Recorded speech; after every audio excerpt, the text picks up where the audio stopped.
প্রিয় বন্ধুরা, আজ প্রিয় নবীর জীবনের শ্রেষ্ঠ তিনটি ঘটনার মাধ্যমে বিশ্বনবীর শ্রেষ্ঠ তিনটি শিক্ষা ও ওজিফা আপনাদের সাথে শেয়ার করব, যা প্রত্যেকের জীবনের মুখ ঘুরিয়ে দিবে ইনশাআল্লাহ।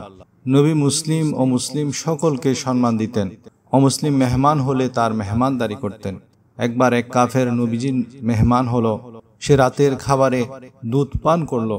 নবী করিম সাল্লাল্লাহু আলাইহি ওয়াসাল্লামের 60টি দুধের বকরি ছিল। সেই 60টি বকরির দুধ সবই পান করে নিল। সে রাতে নবীজি কিছুই খেলেন না।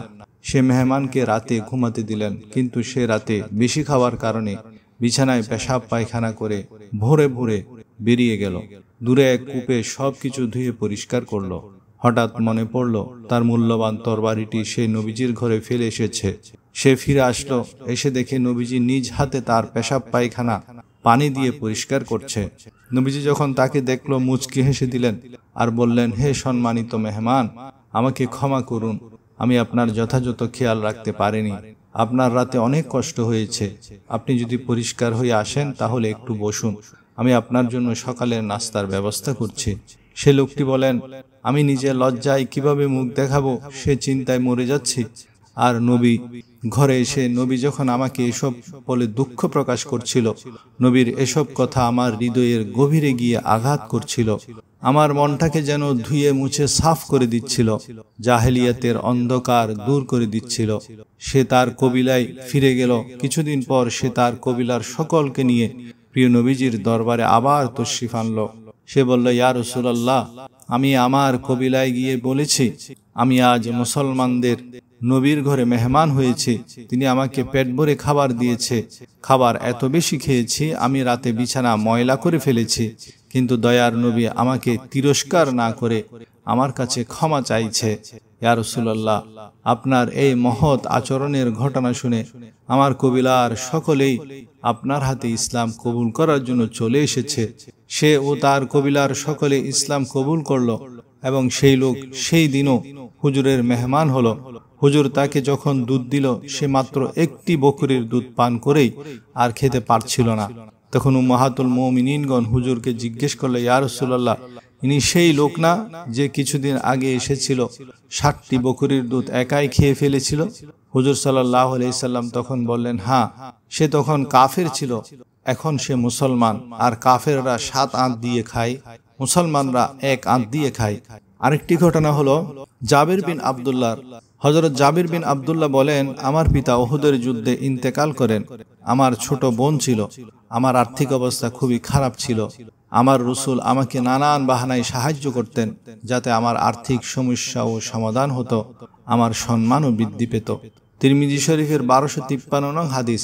জাবির বিন আব্দুল্লাহ বলেন, আমি এক যুদ্ধে নবীর সাথে ছিলাম। নবী আমাকে বললেন, জাবির, তুমি কি তোমার উটটি 1 দিনার দিয়ে বিক্রি করবে? আমি বললাম, ইয়া রাসূলুল্লাহ, আমি মদিনায় গিয়ে উটটা আপনাকে দিয়ে দিব। নবীজি বললেন, 2 দিনার দিবে? এভাবে হুজুর সাল্লাল্লাহু আলাইহি ওয়াসাল্লাম উটের দাম বাড়াতে বাড়াতে 20 দিনার বলে ফেললেন। এরপর যখন মদিনায় পৌঁছালেন, উটটি নিয়ে আমি হুজুরের কাছে গেলাম। আমার উটেরও প্রয়োজন ছিল, আবার টাকারও প্রয়োজন ছিল। তবুও আমি টাকার জন্য উটটি নিয়ে গেলাম। হুজুর সাল্লাল্লাহু আলাইহি ওয়াসাল্লাম বেলালকে বলল 20 দিনার দিতে, আর হুজুর উটের রশি হাতে নিলেন। হযরত জাবির বলেন, যখন আমি 20 দিনার নিয়ে কিছু দূর গেলাম, হুজুর আমাকে পিছন থেকে ডাক দিলেন আর বললেন, জাবির, এদিকে আসো। হুজুর সাল্লাল্লাহু আলাইহি ওয়াসাল্লাম আমাকে ডেকে বললেন, জাবির, আমি এই উটটি 20 দিনার দিয়ে ক্রয় করেছি। এখন আমি চাই এই উটটি তোমাকে উপহার দিয়ে তোমার সাথে মহব্বত বৃদ্ধি করি। জাবির বিন আব্দুল্লাহ বলেন, আমি অবাক দৃষ্টিতে রহমতে দো আলমের দিকে তাকিয়ে রইলাম। হুজুর আমার হাতে উটের রশিটি ধরিয়ে দিলেন। আমি চিন্তা করলাম, আমার টাকার প্রয়োজন, সেটাও সমাধান হয়ে গেল। আমার উটের প্রয়োজন ছিল, হুজুর সেটাও সমাধান করে দিয়েছেন। সুবহানাল্লাহ। জাবির বলেন, আমি উটের রশি ধরে চলতে লাগলাম আর মনে মনে আল্লাহর শুকর আদায় করছিলাম আর হুজুরের প্রতি কৃতজ্ঞতা প্রকাশ করছিলাম। আল্লাহ আমাদেরকে এমন দয়ালু রসুল দান করেছেন। সবসে আউলা ও আলা হামারা নবী, সবসে বালা ও আলা হামারা নবী। দেখুন, হযরত জাবির রাদিয়াল্লাহু তাআলা আনহুকে এমনভাবে সাহায্য করেছেন যাতে সে লজ্জিত না হয়। আমাদের উচিত কোনো মুসলমান ভাই যখন সমস্যায় পড়বে, তাকে অত্যন্ত সম্মানের সাথে, সে যাতে লজ্জিত না হয় সেভাবে তাকে সাহায্য সহযোগিতা করা। আল্লাহ রাব্বুল আলামিন সূরা তওবার 128 নং আয়াতের মধ্যে বলেন, লাকাদ জাআকুম রাসূলুম মিন আনফুসিকুম আজিজুন আলাইহি মা আনিতুম হারিসুন আলাইকুম বিল মুমিনিনা রাউফুর রহিম।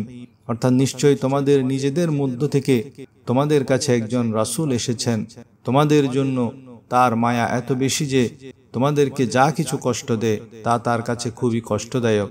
তিনি তোমাদের কল্যাণকামী, মুমিনদের প্রতি স্নেহশীল, পরম দয়ালু। আরেকটি ঘটনা হলো আবু দাউদ শরীফের 2549 নং হাদিসের ঘটনা। এক ওটের মালিকের বিরুদ্ধে ওটের অভিযোগ। হযরত আব্দুল্লাহ ইবনে জাফর রাদিয়াল্লাহু সূত্রে বর্ণিত, তিনি বলেন, আর দাফানি রাসূলুল্লাহ সাল্লাল্লাহু আলাইহি ওয়াসাল্লাম খালফাহু যাতা ইয়াউম। একদা রাসূলুল্লাহ সাল্লাল্লাহু আলাইহি ওয়াসাল্লাম আমাকে তার খচ্চরের পিঠে করে তার পিছনে বসালেন। ফাসাররা ইলাইয়া হাদিসান লা উহাদ্দিসু বিহি আহাদান নাস। তিনি আমাকে গোপনে কিছু কথা বলে এ মর্মে সতর্ক করে দিলেন যে আমি যেন তা কাউকে না বলি। ওয়া কানা আহাব্বু মাস্তাতারা বিহি রাসূলুল্লাহ সাল্লাল্লাহু আলাইহি ওয়াসাল্লাম লিহাজাতিহি হাদফান আও হাইশা নাখলিন। রাসূলুল্লাহ সাল্লাল্লাহু আলাইহি ওয়াসাল্লাম তার প্রকৃতির প্রয়োজনের সময় গোপনীয়তা রক্ষার্থে উঁচু জায়গায় অথবা ঘন খেজুর কুঞ্জ পছন্দ করতেন। ফাদাখালা খাইতান লিরাজুলিল আনসার ফাইজা জামালুন। তিনি এক আনসারীর খেজুর বাগানে প্রবেশ করলে হঠাৎ একটি ওট তার দৃষ্টিগোচর হয়। ফালাম্মা রাআন নবিয়্য সাল্লাল্লাহু আলাইহি ওয়াসাল্লাম হান্না ওয়া জারাফাত আইনাহু। ওটটি নবী করিম সাল্লাল্লাহু আলাইহি ওয়াসাল্লামকে দেখে কাঁদতে লাগলো এবং তার চোখ দিয়ে অশ্রু গড়িয়ে পড়ল। ফাআতাহুন নবিয়্য সাল্লাল্লাহু আলাইহি ওয়াসাল্লাম ফামাসাখা জিফরাহু ফাসাকাত।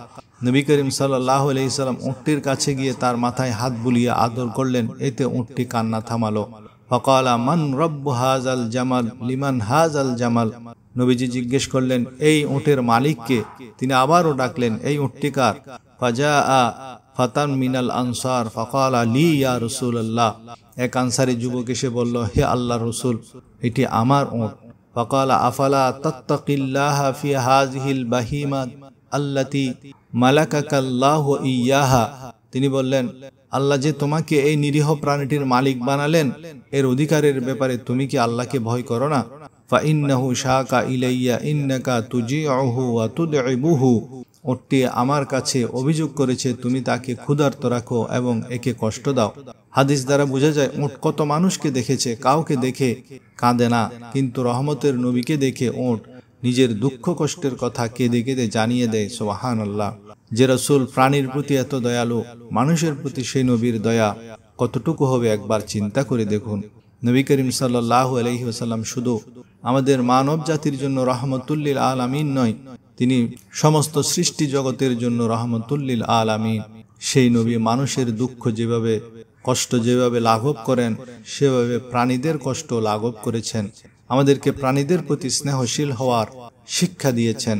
আল্লাহ তাআলা আমরা এই তিনটি ঘটনা থেকে যেই আমল শিখতে পেরেছি, যে ওজিফা পেয়েছি, যেই শিক্ষা পেয়েছি, সেই অনুযায়ী আমল করার তৌফিক দান করুন। আমিন।